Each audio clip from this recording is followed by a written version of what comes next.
প্ৰাৰ্থী ঘোষণা কৰাৰ পিছত NDA প্ৰাৰ্থী হিচাপে বিভিন্ন জিলা বিভিন্ন ব্লক তথা মণ্ডল তথা আঞ্চলিক পৰ্যায়ৰ আমাৰ নেতা কৰ্মী কাৰ্যকৰ্তাসকলৰ লগত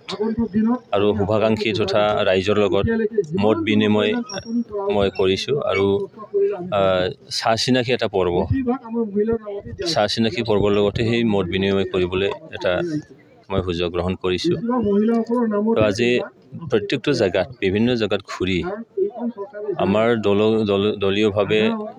যিখিনি কাৰ্যকৰ্তাসকল আছে আমাৰ সাপোৰ্টাৰসকল আছে তেখেতসকল নতুন আশাবাদী নতুন উৎফুল্লিত যে আগন্তুক লোকসভা নিৰ্বাচন সেই নিৰ্বাচন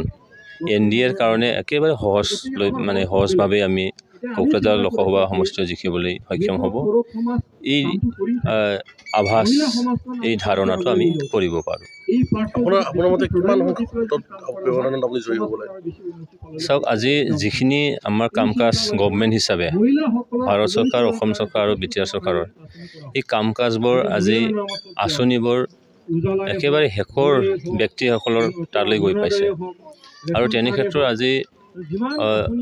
দলীয়ভাৱে যিখিনি কাৰ্যকৰ্তা আছে কৰ্মকৰ্তাসকল আছে আমাৰ শুভাকাংক্ষীসকল আছে বা আজি অসমৰ মুখ্যমন্ত্ৰী ডাঙৰীয়া শাসন আৰু BTR প্ৰমোদ বড়ো ডাঙৰীয়া শাসনত যিখিনি শান্তি পৰিৱেশ আহিল ভাতৃত্ববোধটো ঘূৰি আহিল আৰু উন্নয়ন এটা ধাৰাটো আজি হৈছে তাৰ কাৰণে দেখা গৈছে যে আজি ৰাইজে জাষ্ট 7 তাৰিখ মে মাহৰ 7 তাৰিখটো তেখেতলোকে ৱাইট কৰি আছে আৰু সেই 7 তাৰিখত যিখিনি ভোটদান কৰিব তেখেতলোকে অধীৰ আগ্ৰহে বাট চাই আছে আৰু গোটেইখিনি চাই মেলি আজি যিখিনি সাৰ্ভে ৰিপৰ্ট সেই সাৰ্ভে ৰিপৰ্ট মতে কমসে কম আমি 2.5 পৰা 3 লাখ ভোটৰ ব্যৱধানত আমি জিকিবলৈ গৈ আছোঁ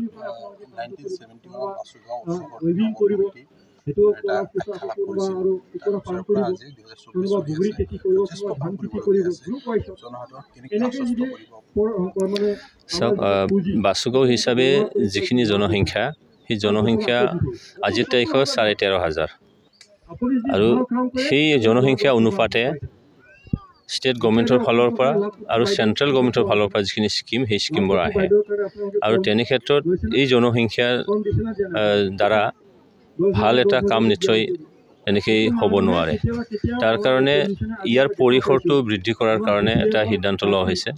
আৰু পৰিসৰটো বৃদ্ধি কৰাৰ লগে লগে হয়তো ইয়াত 26,000 মান জনসংখ্যা আহিব পাৰে আৰু সেই জনসংখ্যা যেতিয়া 26,000 লৈকে হ'ব বাসুগাঁও টাউন হিচাপে বা মিউনিচিপাল হিচাপে নিশ্চয় আৰ্থিকভাৱে যিখিনি গ্ৰেণ্ট সেইখিনি গ্ৰেণ্টটো বৃদ্ধি হ'ব আৰু বৃদ্ধি হ'লে ইয়াত নিশ্চয়কৈ কাম-কাজটো ভাল হ'ব হয় বাসুগাঁও হিচাপে বহুখিনি কৰিব লগা আছে টাউন হিচাপে ইয়াত বহুখিনি কাম বিশেষকৈ ৰাস্তা ঘাটটো আছেই ইয়াত ড্ৰেইনেজ চিষ্টেম ভালকৈ কৰিব লাগে আৰু যিখিনি সাৰ্ভে টাউন কাণ্ট্ৰি প্লেনৰ ফালৰ পৰা কৰা হৈছিলে তাত তেখেতে জনোৱা মতে যে বাসুগাঁও হিচাপে কিছুমান ৰাস্তা ইফালৰ পৰা সিফাৰ পাৰ হ'ব নোৱাৰে এটা গৈ এটা জায়গাত সেই ৰাস্তাটো শেষ হৈ গৈছে কিন্তু টাউন হিচাপে বা মিউনিচিপাল বোৰ্ড হিচাপে সেই ৰাস্তাটো ক্লিয়াৰ হ'ব লাগে এটাৰ পৰা আন ঠাইলৈ যাব পৰা এইটো ক্লিয়াৰ হৈ থাকিব লাগে এনেকুৱা কিছুমান সমস্যা নিশ্চয় নথকা নহয় বাসুগাঁৱত আছে আৰু বাসুগাঁও হিচাপে এটা ভাল এটা অডিটৰিয়াম আজিৰ তাৰিখত সেইটো নাই বাসুগাঁও হিচাপে এতিয়া ফ্লাইঅভাৰটো হৈছে তাৰপিছত আজি বাসুগাঁওবাসীয়ে বিচাৰিছে যে আণ্ডাৰপাছ এটা লাগে এইখিনিও নিশ্চয় আজি DRMৰ তাতলৈ সেইখিনি আলোচনা কৰা হ'ল লিখিতভাৱে লিখা হ'ল আৰু আপাততো যিটো আজি ৰেলৱে ক্ৰছিং সেই গেটটো খুলি দিয়া হৈছে যেতিয়ালৈকে সেই আণ্ডাৰপাছ যিখিনি বনোৱা নহয় সেইখিনি সিমানলৈকে তো এইবিলাক কাম কৰিব লগা নিশ্চয়কৈ আছে আৰু তাত আকৌ এতিয়া সায়েন্স কলেজটো আহি গ'ল নিশ্চয়কৈ আহি গ'ল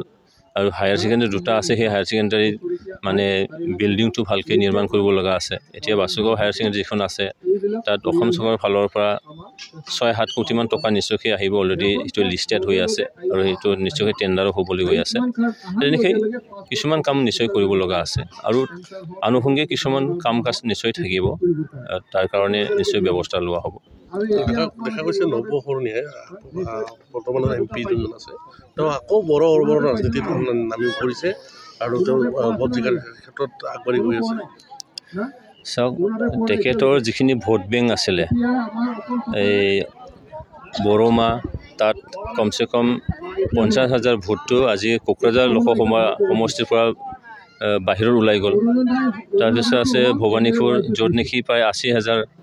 মান ভোটটো আজি কোকৰাঝাৰ লোকসভা সমষ্টিৰ বাহিৰত ওলাই গ'ল, কাৰণ এই এৰিয়াবোৰে কাউন্সিলৰ অন্তৰ্গত নাছিলে। তাৰপিছত সৰ্বগত কমচে কম 1.5 লাখ ভোটটো আজি কোকৰাঝাৰ লোকসভা সমষ্টিৰ পৰা ওলাই গ'ল। আৰু ইফালে দেখিছোঁ আমি গোসাইগাঁও তামাৰহাট, সেই তামাৰহাটৰ পৰা 42,000 ভোট আজি মানে কোকৰাঝাৰ লোকসভা সমষ্টিৰ পৰা বাহিৰলৈ গ'ল। তো এই এৰিয়াখিনি নিশ্চয়কৈ হীৰা শৰণীয়াই বিগত সময়ত ভোট লাভ কৰিবলৈ সক্ষম হৈছিলে, আৰু এই এৰিয়াবিলাকৰ ভোটেদি তেখেতৰ জিকা সহজ হৈছিলে। আমি দেখিছোঁ যে তেখেতে যোৱাটো নিৰ্বাচনত 4,80,000 ভোট পাইছিলে।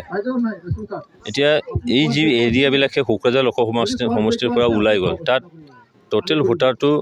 নিয়াৰ এবাউট 3 লাখ। সেই 3 লাখ ভোটটো আজি বাহিৰলৈ গ'ল। তো যোৱাবাৰ বড়ো এটা তুংগত আছিলে, আমাৰ জাতি জনগোষ্ঠীৰ মাজত এটা মানে ভেদাভেদৰ এটা সমস্যা আছিলে। এইখিনি সময়ত তেখেতে 4,80,000 পাইছিলে। এই 4,80,000 পৰা আজি 3 লাখটো যদি বাহিৰত ওলাই যায়, তেখেতৰ মূলধনটো কিমান থাকে। তো আজি আৰু চাওক, এই অঞ্চলৰ শান্তি অহাৰ লগে লগে বা বিটিআৰ অঞ্চল বুলিও নহয়, গোটেই অসমত শান্তি অহাৰ লগে লগে আজি জাতি জনগোষ্ঠীৰ মাজত বিশ্বাস আৰু আস্থাটো আহিছে। আৰু তেখেতৰ যিখিনি ছাপৰ্টাৰ আছিলে, তাৰে মাজতে তেখেতৰ কৰ্মকৰ্তাসকলে আজি ইউ পি পি এলত কিছুমান যোগদান কৰিলে, কিছুমানে বিজেপিত গ'ল। আমি দেখিছোঁ যে আমাৰ ব্ৰজেন মহন্ত ডাঙৰীয়া নিচিনা এজন এক্টিভ আছিলে, হীৰা শৰণীয়াৰ লগত কাম কৰিছিলে, তেখেতে আজি বিজেপিৰ স্পক্স পাৰ্চন হৈ গ'ল। তো তেনেকৈ গোটেইখিনি যদি আমি চালি জাৰি চাওঁ, হীৰা শৰণীয়া আজিৰ তাৰিখত তেখেতৰ 50,000 পৰা 60,000 মান ভোটহে তেখেতে আদায় কৰিব পাৰিব। আৰু বড়োবোৰৰ ৰাজনীতি আজি কোনেও কৰিব নিবিচাৰে। আজি বিভেদগামী ৰাজনীতি কোনেও প্ৰশ্ৰয় নিদিয়ে। আজি উন্নয়নৰ লগত আছে, শান্তিৰ লগত আছে, প্ৰগতিৰ লগত আছে। আৰু আমাৰ ভাতৃত্ববোধ, সেই ভাতৃত্ববোধটো চবেই মানে অক্ষুণ্ণ ৰাখিব বিচাৰে। তাৰ কাৰণে বিভেদগামী ৰাজনীতিৰ প্ৰশ্ৰয় নিদিব। আৰু ইয়াত NDA হিচাপে আমি চবতকৈ আগত থাকিম। আৰু NDA হিচাপে আমি আজিৰ তাৰিখত আমি দেখিছোঁ যে 70% ভোট শ্বেয়াৰ আমি নিশ্চয়কৈ পাবলৈ সক্ষম হ'ম।